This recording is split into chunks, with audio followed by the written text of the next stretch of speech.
नमस्कार बच्चों, आप सबों का राणा बेसिक फिजिक्स में हार्दिक स्वागत है।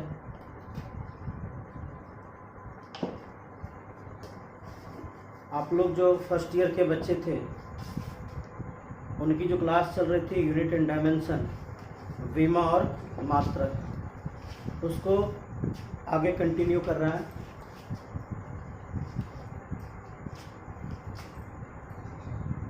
उसके आगे हम लोग का है विमा डायमेंशन।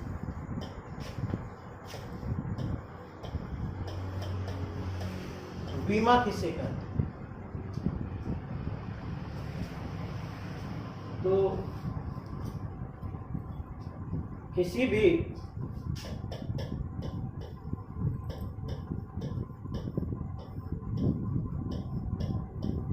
भौतिक राशि को, किसी भी भौतिक राशि को व्यक्त करने के लिए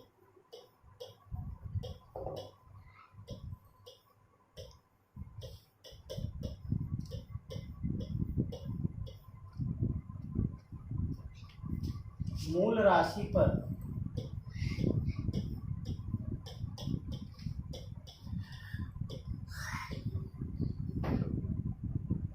मूल राशि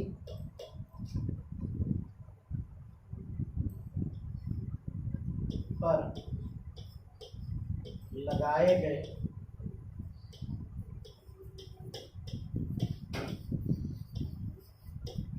घात को विमा कहते हैं।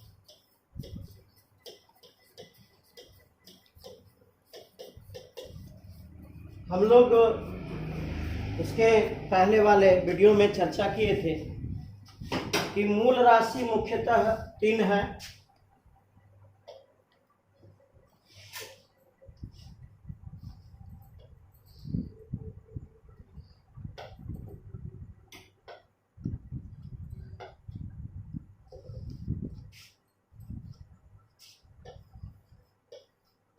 मूल राशि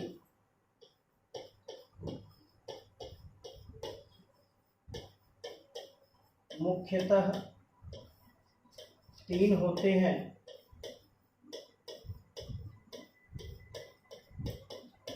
कौन कौन? नंबर 1 लंबाई, लेंथ,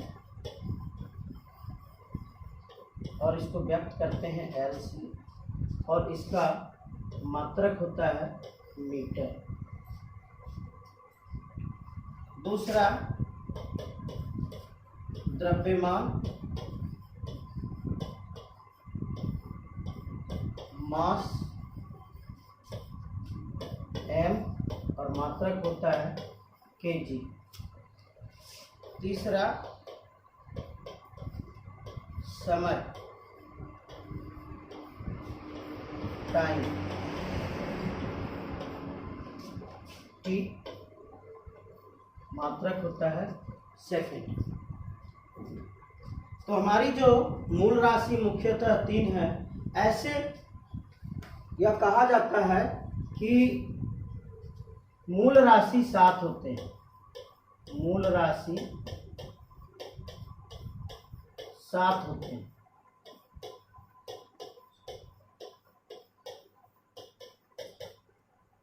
मूल राशि 7 होते हैं।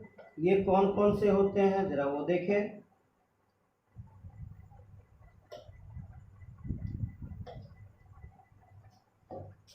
नंबर 1 सेम चीज, लंबाई। नंबर 2 द्रव्यमान।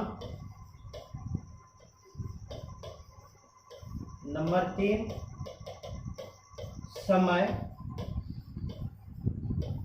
नंबर 4 तापमान। नंबर 5 विद्युत धारा।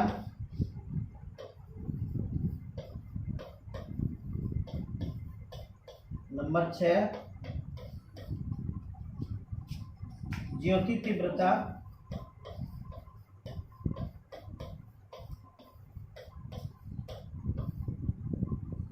और नंबर 7 पदार्थ की मात्रा।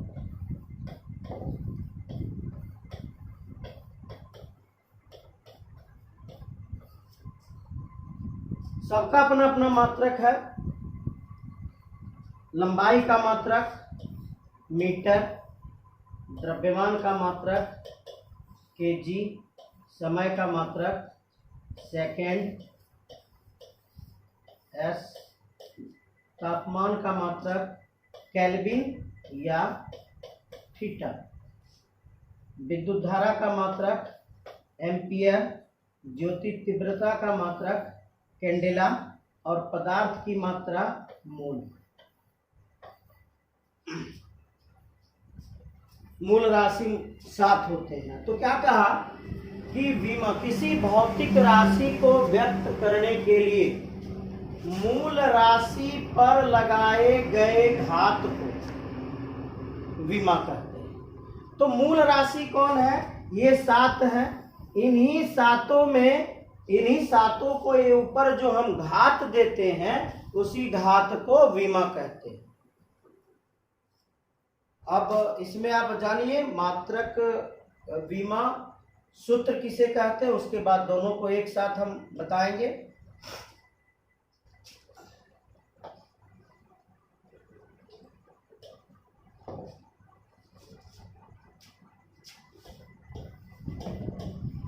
विमा सूत्र, डायमेंशनल फार्मूला।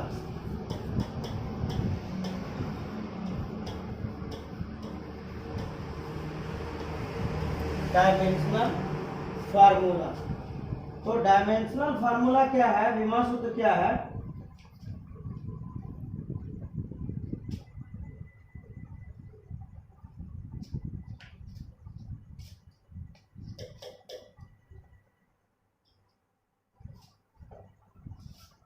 यह वह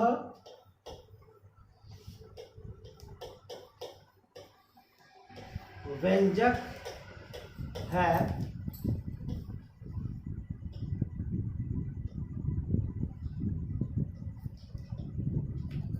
यह वह व्यंजक है जो किसी भौतिक राशि जो उस राशि में जो उस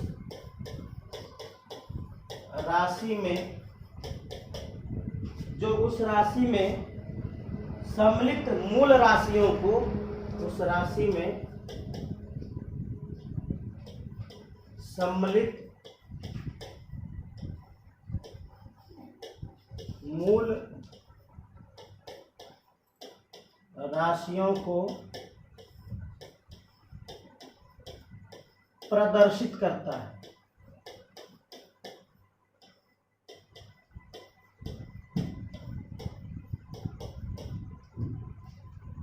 क्या करता है यह? मूल राशियों को सम्मिलित रूप से प्रदर्शित करता है।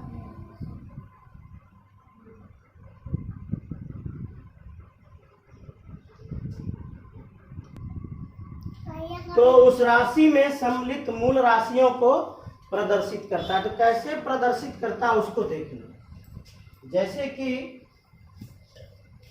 द्रव्यमान है, द्रव्यमान का मात्रक क्या होता है? द्रव्यमान का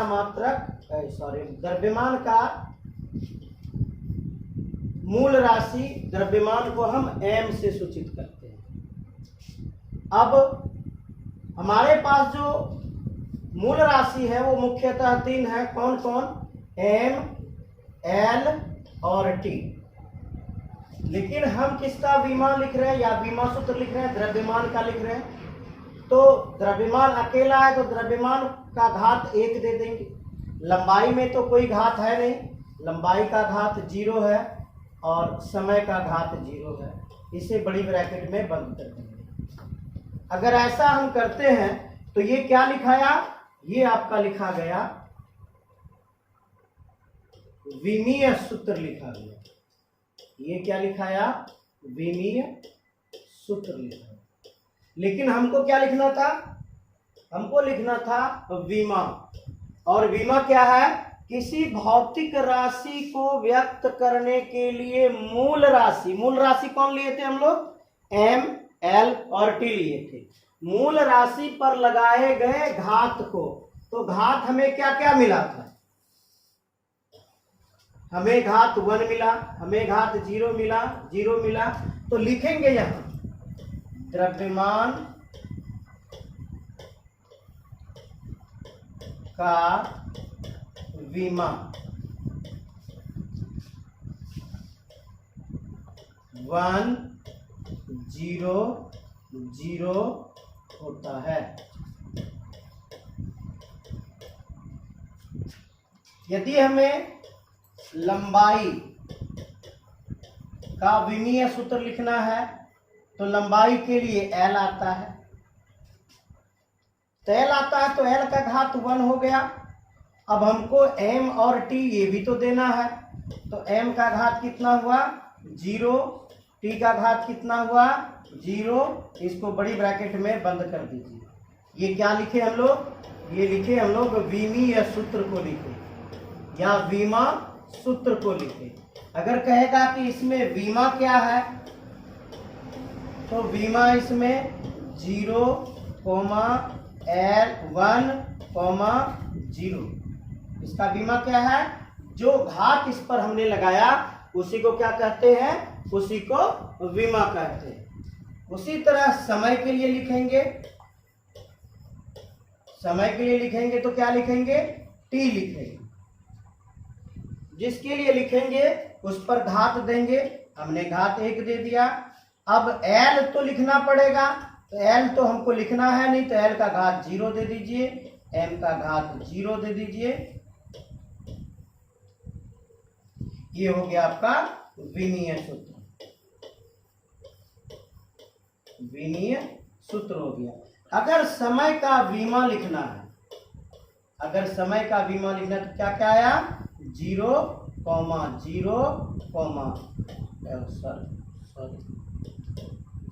1। समय का विमा क्या निकला 0,0,1 निकला। ये आपका क्या हो गया विमा। साथ ही आप लोग एक चीज को और जानिए कि हम 0 क्यों दे रहे हैं। तो किसी भी चर या अचर राशि का घात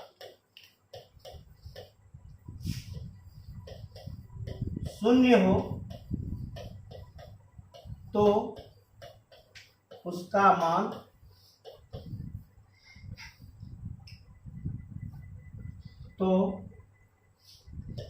उसका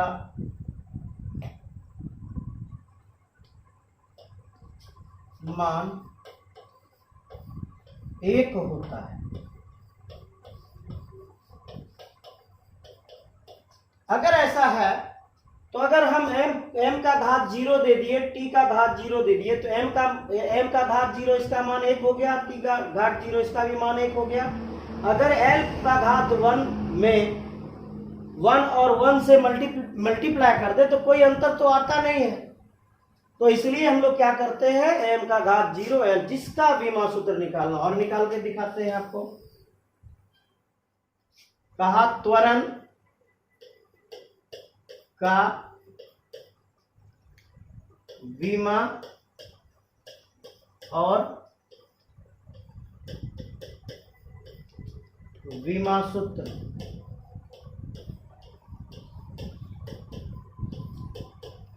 ज्ञात करें।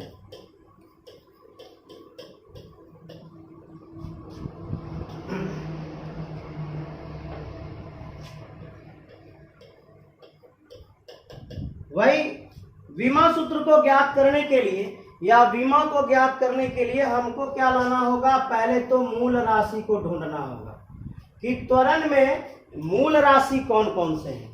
आइए त्वरण के सूत्र को लिखते हैं। त्वरण बराबर वेग बटे समय। इसको प्रदर्शित करते हैं त्वरण को ए से, क्योंकि त्वरण का इंग्लिश होता है एक्सिलरेशन। एक्सिलरेशन इक्वल टू वेग का अंग्रेजी होता है वेलोसिटी और समय का अंग्रेजी होता है time. A equal to v by t. तो इसमें हमें क्या दिखा कि टी समय है, टी समय है जो आपका एक आधारी राशि है, इसके अलावा और तो कोई नहीं है। तो हमको ढूंढना होगा कि v का आधारी राशि क्या है। तो v क्या है? वेग। वेग का सूत्र होता है विस्थापन बटे समय। वेग बराबर विस्थापन बटे समय L बाय टी। तो v के बदले में हम क्या लिख सकते हैं? v के बदले में हम लिख सकते हैं, इस मान को हम यहां पुट करेंगे। तो a इक्वल टू क्या मिला आपको? L by T into T. पहले से एक टी यहां और था, ये एक टी कहां चलाएगा? यहां चलाएगा। हमने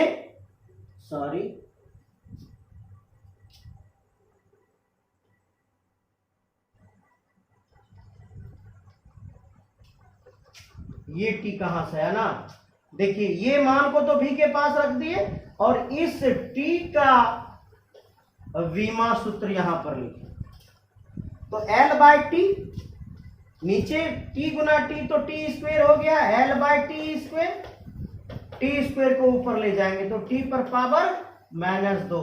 L पहले से मौजूद है, पावर 1। m तो है नहीं, m का घात g। ये आ गया आपका वीमा सूत्र। क्या निकला? ये वीमा सूत्र निकला। किसका? त्वरण का। अब आपको क्वेश्चन क्या पूछा? वीमा सूत्र ज्ञात करें, ये तो हमने निकाल लिया। वीमा ज्ञात करें, तो वीमा का परिभाषा क्या था? वीमा का परिभाषा था दिए गए घात। वीमा का परिभाषा क्या था? घात को कहते हैं। तो हमको घात इसमें ढूंढना होगा ना। m का घात क्या लिखे यहाँ? वीमा। m का घात 0 है, l का घात 1 है, t का घात -2 है। ये आपका क्या निकल गया? वीमा निकल गया। एक चीज को गौर कीजिएगा, लंबाई, चौड़ाई, ऊंचाई, मोटाई, दूरी, विस्थापन, इन सबों को हम लोग L से सूचित करते हैं। इन सबों को हम लोग किससे सूचित करते हैं? L से सूचित करते हैं। कैसे? तो यदि आपको कोई क्वेश्चन पूछ दे कि आप कितने लंबे हैं, तो आपने जवाब दिया 5 फीट 3 इंच। चलिए वो दूसरा क्वेश्चन आपसे कर देता है, आप कितने ऊंचे हैं? तो दोनों का तो आंसर सेम है, 5 फीट 3 इंच। अगर दोनों का आंसर सेम है तो दोनों तो सेम मात्रक से बिलोंग करता है। इसका मतलब लंबाई और ऊंचाई एक समान है। ठीक उसी प्रकार लंबाई, चौड़ाई, ऊंचाई, मोटाई, ये दूरी, दो स्थानों के बीच की लंबाई को दूरी कहते हैं। एक व्यक्ति को A से B तक जाना था, इस तरह से सड़क बनी हुई थी या इस तरह से सड़क से होते हुए B तक पहुंचा। तो इसमें कोई दिशा है क्या? यह दिशा विहीन है, यह दिशा विहीन है। लेकिन इसमें यह दिशा विहीन है, लेकिन इसमें परिमाण मौजूद है। परिमाण क्या मौजूद है?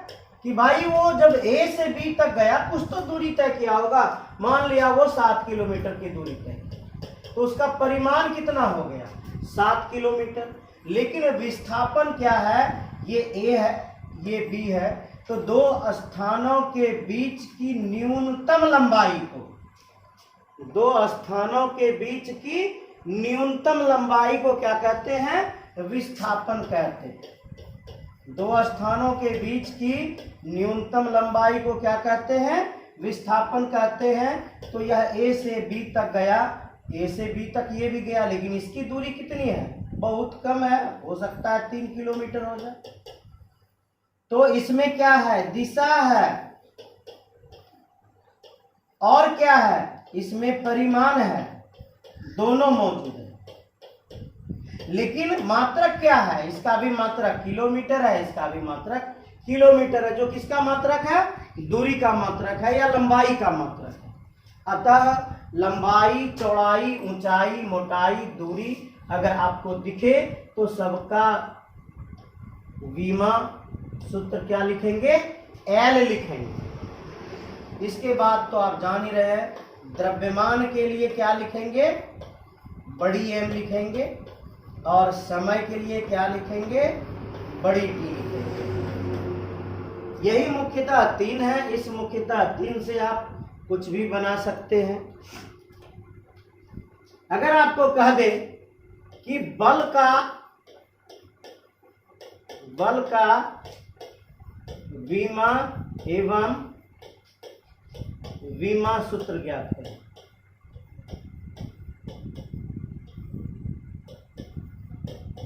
तब आप क्या कीजिएगा? सबसे पहला काम, बल का सूत्र को लिखेंगे। बल बराबर द्रव्यमान गुना त्वरण। हमको दिखा द्रव्यमान के लिए जो मूल राशि है वो m है, लेकिन त्वरण को किससे इंगित करते हैं? a से इंगित करते हैं। अगर हमने a लिखा तो क्या a मूल राशि है? मूल राशि नहीं है। अतः हमें क्या करना होगा? a को मूल राशि में बदलना होगा।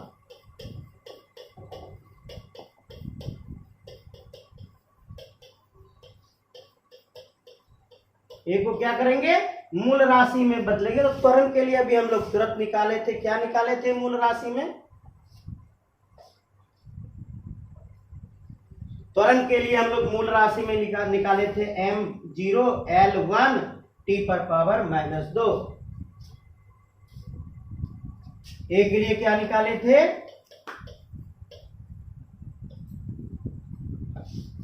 m0 L1 t-2। चलिए अब रखते हैं। तो बल का द्रव्यमान के लिए हमने m रखा, इसका घात 1 है, और इसके लिए हमने m0 रखा, L घात 1 रखा, t घात -2 रखा। जब दोनों ब्रैकेट को सम्मिलित करेंगे तो m का घात 1 + 0 हो जाएगा, L का घात 1 रह जाएगा, t का घात -2 रह जाएगा।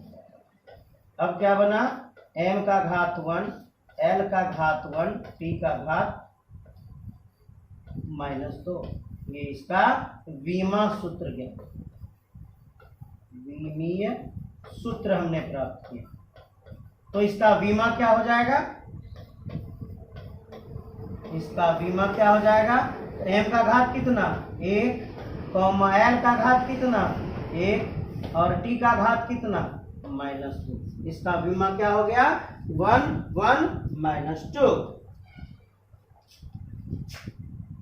इस तरह से हम लोग क्या करेंगे? जितने भी सूत्र होंगे सबों का हम लोग विमा और विमा सूत्र को ज्ञात कर लेंगे। अब हम लोग आते हैं विमीय समीकरण, डायमेंशनल इक्वेशन।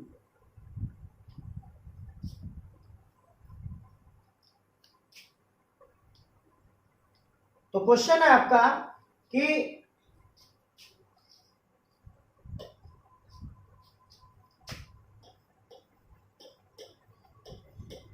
विमीय सूत्र किसे, तो विमीय सूत्र नहीं, विमीय समीकरण, सूत्र नहीं समीकरण।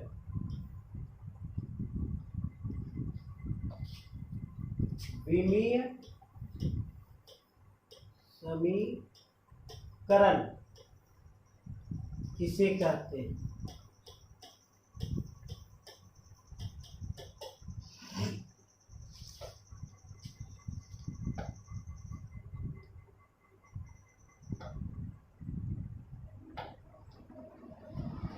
तो भाई विमीय समीकरण को इंग्लिश में कहते हैं डायमेंशनल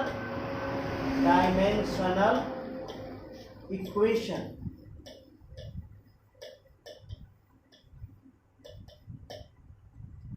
विमीय समीकरण का काम क्या है? यह भौतिक राशि और उसके विमीय सूत्र को बराबर करने पर प्राप्त होता है। कैसे प्राप्त होता है? भौतिक राशि और विमीय सूत्र को बराबर करने पर प्राप्त होता है।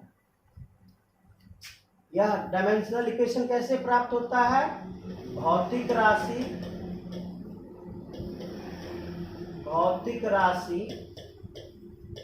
और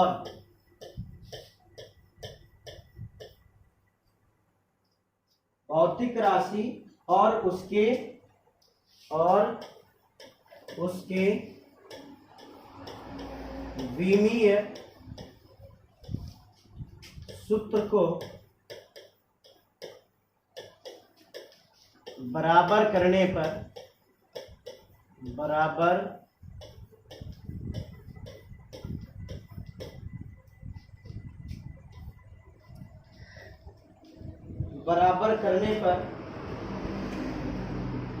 जो समीकरण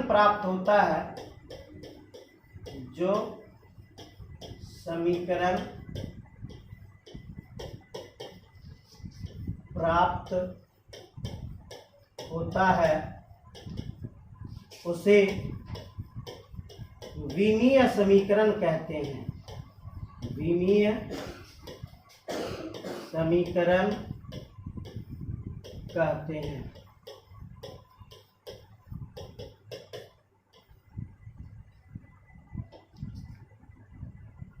आइए अब इसको समझने का प्रयास करें कि भाई विमीय समीकरण है क्या।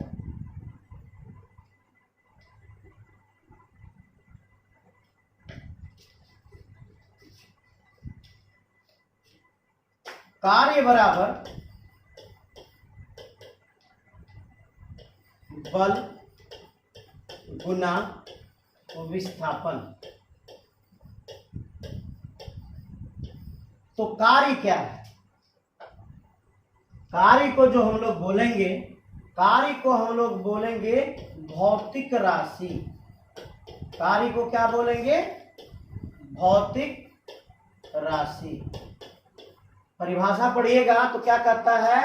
भौतिक राशि और उसके विमीय सूत्र। इसका मतलब हमको कार्य का विमीय सूत्र ज्ञात करना है, विमा सूत्र ज्ञात करना है। तो बल गुना विस्थापन, बल का विमा सूत्र हम लोग निकाले थे mL(T⁻²). इसका विमा सूत्र है mL(T⁻²) इंटू विस्थापन का विमा सूत्र है L। इसको मल्टीप्लाई कर दें।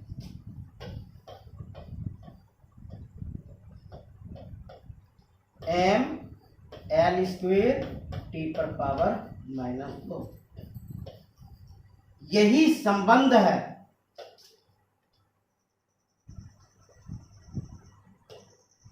यही संबंध है किनके बीच? भौतिक राशि और विमीय सूत्र के बीच। ये तो आपका क्या निकला? विमीय सूत्र निकल गया। अगर ये विमीय सूत्र है और ये आपका भौतिक राशि है, तो हमने क्या किया? दोनों को बराबर कर दिया। जब दोनों को बराबर कर दिया तो ये क्या बन गया? ये विमीय समीकरण बन गया। क्या बन गया? ये विमीय समीकरण बन गया। आइए अब हम लोग विमीय सूत्र के अनुप्रयोग को देखते हैं।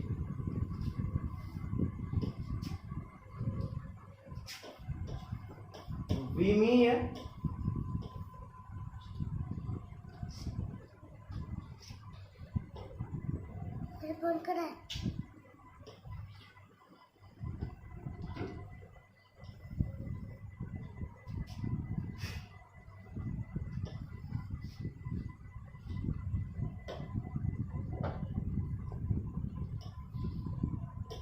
विमीय सूत्र का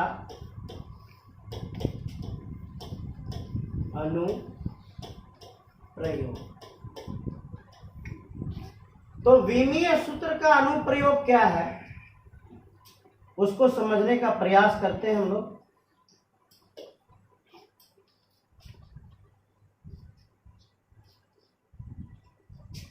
कि भाई विमीय सूत्र जो हम लिखते हैं, विमीय सूत्र से हम क्या क्या ज्ञात कर सकते हैं। तो पहला अनुप्रयोग है कि विमीय सूत्र द्वारा, विमीय सूत्र द्वारा समघातता या समांगता के सिद्धांत का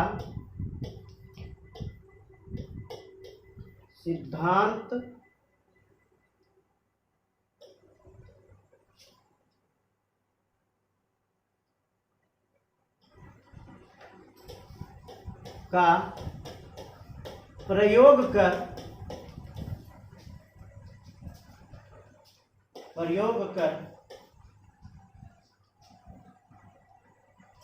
विमीय सूत्र का हम जांच कर सकते हैं। विमीय समीकरण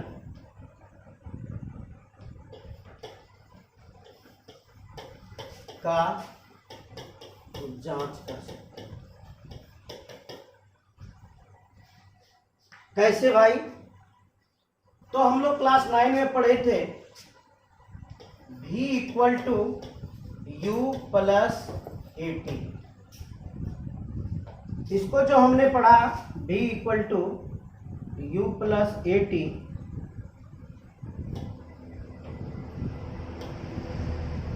तो इसमें जो V है, ये V क्या है?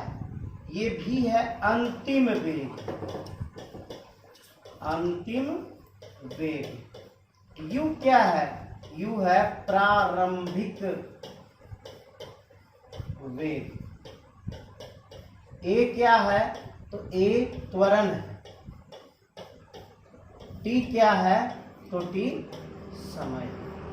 अब क्या करते हैं, इन सबों के लिए हम लोग विमीय सूत्र का उपयोग करते हैं। विमीय सूत्र का उपयोग करते हैं। कैसे भाई? तो जो V है इसका विमीय सूत्र क्या है? तो V का विमीय सूत्र है m0 L T power -1। U का विमीय सूत्र क्या है? तो भाई ये अंतिम वेग है, ये प्रारंभिक वेग है, लेकिन ये है तो वेग ना, ये है तो वेग ना, ये भी वेग है, ये भी वेग है, दोनों तो वेग ही है ना। तो वेग का जो विमीय सूत्र होगा वो वही होगा ना, m0 L T power -1। A आपका त्वरण है, इसके पीछे वाले पेज में हम लोगों ने ज्ञात किया था। त्वरण m0 L1 T power -2, m0 L T power -2। और तीसरा कौन है? समय। T क्या है? समय। और इसका क्या होता है? m0 L0 T पर पावर 1। ये सारा आपको सीखना पड़ेगा, सबका विमीय सूत्र ज्ञात करना पड़ेगा। सब प्रश्नों को, सब सूत्रों को लिख के उसका विमीय सूत्र आपको ज्ञात करना होगा। चलिए अब इसका, इन सबों का मान जो है हम लोग सूत्र में रख दें। तो V के लिए क्या लिखें? m0 L T power -1। U के लिए क्या लिखें? m0 L T पर पावर -1। इसके बाद A के लिए क्या लिखें? A के लिए यहाँ क्या है? प्लस का चिन्ह है। अब A के लिए लिखते हैं m0 L T पर पावर -2। और T के लिए क्या लिखें? टी। तो ये टी पर घात कितना है, 1 है। टी पर घात कितना है, 1 है। आइए m0 L1 टी घात minus equal to m0 L T का घात -1 प्लस, इधर देखें m0 L। अब यहाँ पे देखिए कि ये जो t का घात -2 है और t का घात ये प्लस का 1 है, तो -2 में +1 घट गया तो कितना बचा, -1 बचा। यहाँ क्या देंगे, -1 देंगे। अब दोनों को जोड़िए, m0 L टी का घात -1 इक्वल टू, ये दोनों को जोड़ेंगे, दोनों तो समान दिख रहा है, जब दोनों को जोड़ेंगे तो कितना आएगा, 2m का घात 0 L टी का घात -1। और विमीय समीकरण में, विमीय समीकरण में या विमीय सूत्र में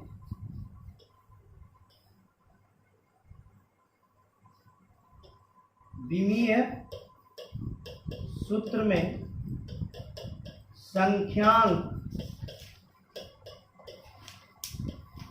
का मान क्या होता है, नगण्य होता है। संख्यांक का मान नगण्य होता है। नगण्य मतलब कुछ भी नहीं, नथिंग। तो 2 का मान क्या हो गया, 2 का मान नगण्य हो गया। अगर 2 का मान नगण्य हो जाता है तब हमारे पास क्या बचा, m0 L टी का घात -1 equal to m0 L T का घात -1। RHS equal to LHS। अगर RHS और LHS का मान आपका समान आ जाता है तो इसका मतलब है कि यह सूत्र सही है।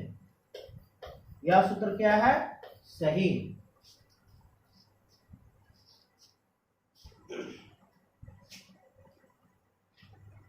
लेकिन इसका एक ड्रॉबैक है।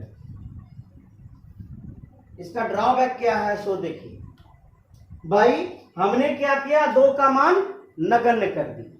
हमने 2 का मान अपने मन से नगण्य कर दिया, क्या बोल के कि विमीय सूत्र में जो संख्यांक होते हैं उसके मान नगण्य होते हैं। अगर ऐसा हुआ तो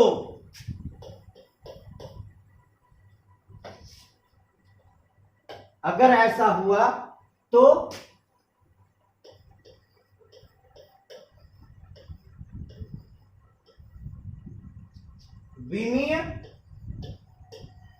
समघातता के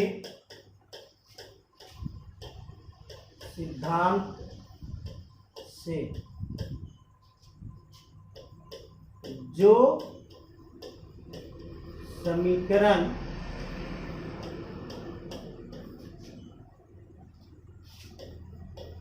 सही पाया जाता है वह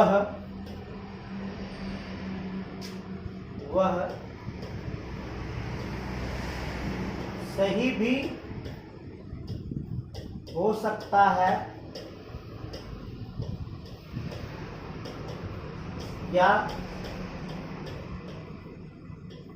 गलत भी हो सकता है।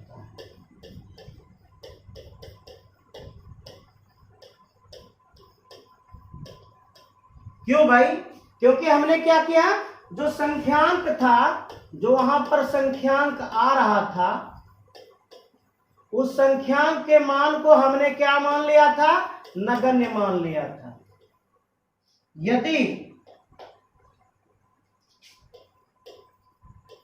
यदि सूत्र में संख्यांक का हर हाल में जरूरी है और हम उसको नगण्य मानकर चलते हैं तो क्या हमारा समीकरण सही होगा? नहीं, वो हमारा समीकरण गलत हो जाएगा।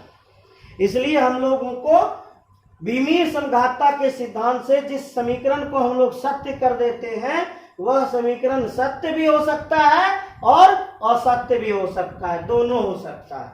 लेकिन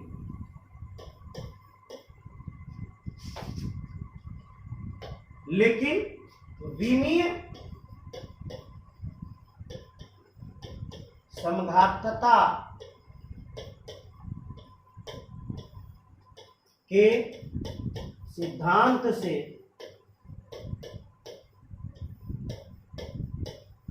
जो समीकरण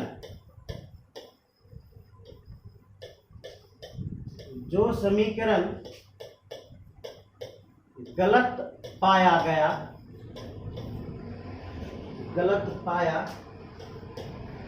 जाता है वह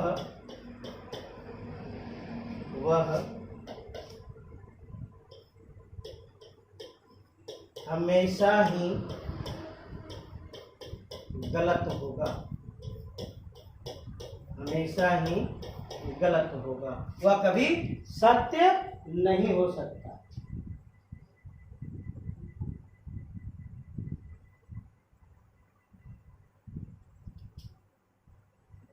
भाई आपको अब 2 होमवर्क दे देते हैं, इसको आप पूरा कीजिएगा। S equal to UT plus half AT, इसको आपको विमीय समघातता के सिद्धांत पे क्या करना है, सत्य है या असत्य है, ये आपको चेक करना है। S क्या है, ये दूरी है। U क्या है, प्रारंभिक वेग है, सबका नाम आप जान रहे हैं, प्रारंभिक वेग है। T क्या है, T समय है। A क्या है, A त्वरण है। और T क्या है, समय। दूसरा है v square plus u square equal to 2as, इसमें भी सबका नाम जान रहे हैं, ये अंतिम वेग है, ये प्रारंभिक वेग है, ये त्वरण है और ये दूरी है। अब इन 2 समीकरणों को आपको चेक करना है कि ये सही है विमीय समघातता के सिद्धांत पे, या सही है या गलत है, इसका जांच करके आप रखिएगा।